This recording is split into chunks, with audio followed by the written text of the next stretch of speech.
Welcome to Stormi Tells Ghost Stories on my Girls Rock Productions channel. Our third installment of the Haunted St. Augustine is going to talk about a jailhouse and a fort. The old St. Johns County Jail and the Castillo de San Marcos are two of the most haunted places in all the United States due to their dark history. We're going to go ahead and start with the old St. John's Jail. The old St. Johns County Jail, better known as the Old Jail, was constructed by the entrepreneur and philanthropist Henry Flagler. Flagler had just built the lavish Ponce de Leon Hotel. We will talk about this building in the next session, only to find out that the eyesore of a county jail was sitting right next to it. He didn't want his guests to have their vacations dampened by looking out their windows and seeing that. So he had the jail dismantled and promised the town to have a new jail built in a better spot by the company that built Alcatraz. The building was created to camouflage what was actually going on inside, because who wants to think about the horrors criminals are being put through while on vacation, right? On the outside, it looks just like all the other Victorian houses built in the area at the time, aside from the bars on the windows. But behind those walls was a cesspool of filth, infestation, infection, and death. Built in 1891, the jail would be the city's only acting jailhouse up until its closure in 1953. It was meant to hold 72 prisoners at full capacity and consisted of men's cells, women's cells, and solitary cells on the second floor, a kitchen on the first floor, the gallows, and the sheriff and his family's quarters. There were no showers for the inmates, and their toilet was a community bucket that would be passed around from cell to cell as needed. So you can only imagine the stench that would hang in the air. Disease ran rampant due to the horrible conditions, and doctors would only step foot inside the jail for the public hangings, which there were only 8 throughout the entire 60 years. The warden and sheriff would line their pockets with all the money provided by the city to maintain the facilities, so inmates would be forced into indentured servitude and were forced to eat anything they could find in their cells or while working out in the fields. The beds would just be wooden planks covered in Spanish moss and filled with termites and bedbugs. And if you were in solitary, there was no bed, just a window to look out down at the gallows. It's not surprising that most of the inmates didn't survive long enough to carry out their full sentences. And when the media got wind of the astounding numbers of deaths coming out of the building, the guards started coming up with some creative ways to hide the deaths. Prisoners would be reported as escapees when they wouldn't return from being lent out as free labor. If a sickly prisoner was on their deathbed, they would also just have them transferred to another jail or pardon them just before their inevitable death. No wonder the old jail that was transformed into a museum is reported to be haunted today. People living nearby will report hearing dogs barking and prisoners walking the halls in chains at night. Ghosts will walk in front of the main door only to vanish in mid-air. Visitors of the night tours will report feeling someone grabbing at their ankles. But there is one haunting that will turn even the most stubborn skeptics into believers. People are challenged to sit in the solitary cell, alone in the far left corner. This is when they claim to see a dark, shadowy figure lurking towards them. This figure then tries to tear at them. Even those who seemingly walk away disappointed will have scratches on their stomachs the next day. This figure is believed to be one of 3 culprits. The first is the spirit of Sim Jackson, who was hanged in 1908 for murdering his wife with a razor blade in 1906. The second is the spirit of Charlie Powell, who was arrested for beheading a man who was spreading rumors about his spouse. The third is something far more sinister and vile. This theory is that it is actually a collective residue of all the cruelty that went on behind these walls. A concentrated mass of distilled hatred, savagery, and lust. Some people claim to feel a hunger emanating from the figure. something rotten, just before the shadow bursts at them.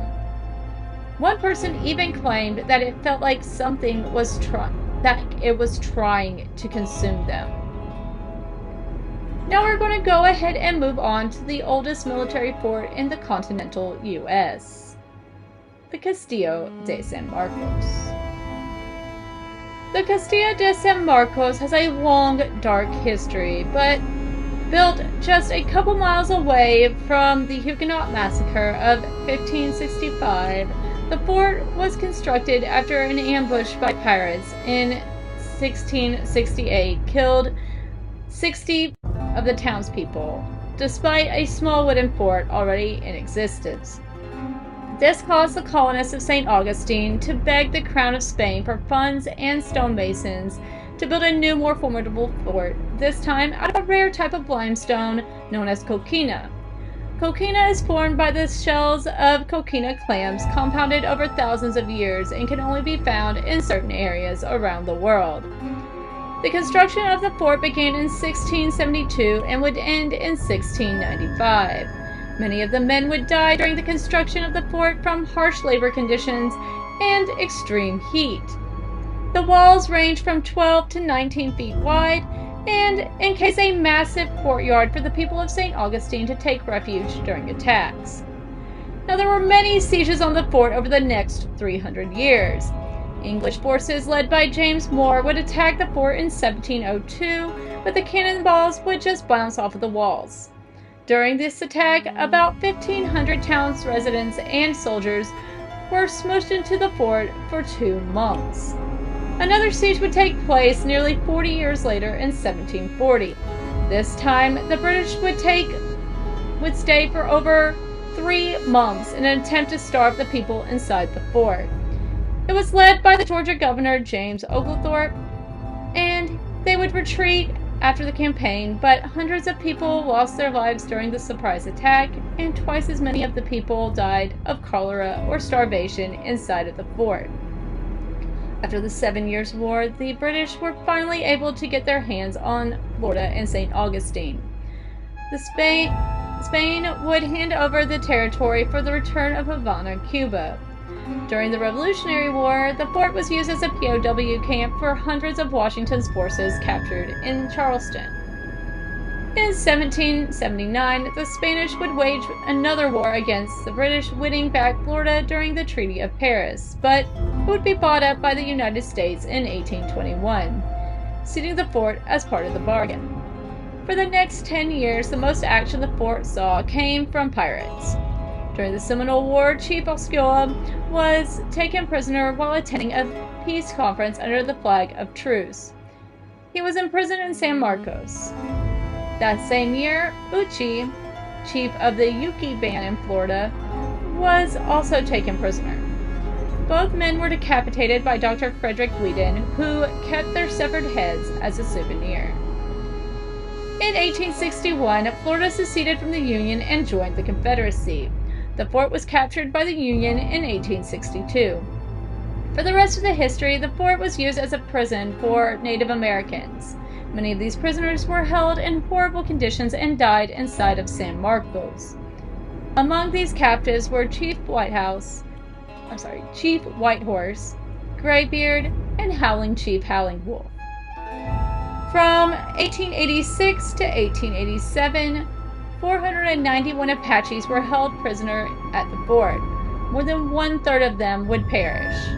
In 1898, over 200 deserters of the Spanish-American War were imprisoned in the fort.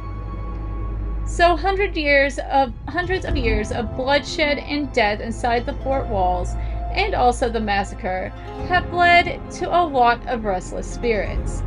There is also a hidden room in the dungeon that was found when a heavy American cannon fell through the floor.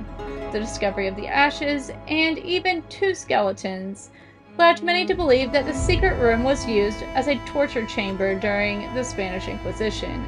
But the locals have a different story for who these 2 forgotten souls may be.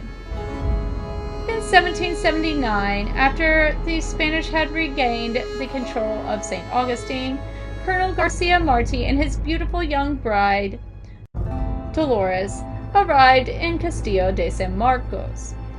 He was a very important man and one of great stature.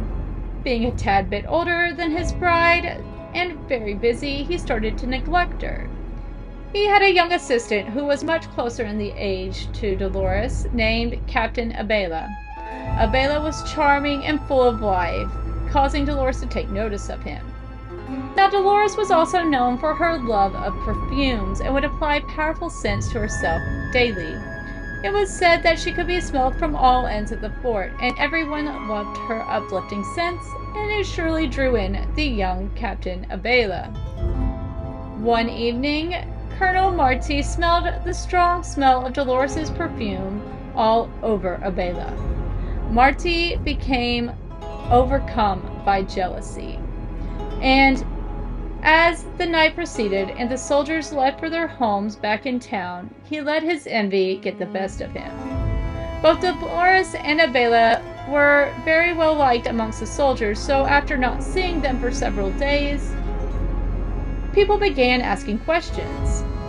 Marty told them that Dolores had taken ill and was sent to Mexico to recover, while Abela was sent on a special mission to Cuba.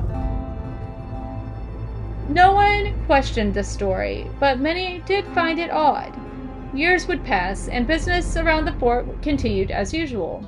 People began to forget about Dolores and Abela, until one day after Florida was taken over by the United States. A young lieutenant discovered something odd about the layout of the dungeon area. There was a hollow wall. Letting his curiosity get the best of him, he broke down the brick barrier and was met by a strong smell of perfume. Inside, he found 2 skeletons of former prisoners. While there is no definitive proof that these skeletons were the missing lovers, there is little to no doubt of the locals who grew up around the fort. Today, people visiting the dungeon of the fort often report smelling Dolores' perfume and seeing bright lights, orbs, and apparitions near the wall where the skeletons were found. Other haunts reported at the fort are that of Spanish soldiers patrolling the grounds, including a Spanish soldier that can be seen at sunset standing on the edge of the fort. People will also see lights shining in the watchtower on stormy nights, hear unexplained noises and loud conversations and screams, and feel ill after visiting certain spots. Some reports also talk about a Seminole Native American leaping to freedom from the high fortress walls. The old jail in Castillo San Marcos both had people trapped in very inhumane conditions over their time in St. Augustine. It's no wonder many of those who died within these walls are sticking around to get their revenge on the living. I hope you enjoyed this week's installment of Stormi Tells Ghost Stories, Haunted St. Augustine. Be sure to comment which of these 4 cities you would like to visit next month. A. Key West, Florida. B. Savannah, Georgia. C. Salem, Massachusetts. Or D. Chicago, Illinois. If you like these videos, check out my other playlists here on Girls Rock Productions. You can also book one of my walking tours or haunted pub crawls with U.S. Ghost Adventures if you're visiting Wilmington, North Carolina. If during your visit you decide you want to stay, feel free to reach out to me on my Moving to Coastal Carolina channel here on YouTube, as I am also a local realtor in the southeastern North Carolina area. Don't forget to tune in next Tuesday at 6 p.m. for the next video about St. Augustine. Until then, I hope you stay safe and have a great rest of your evening.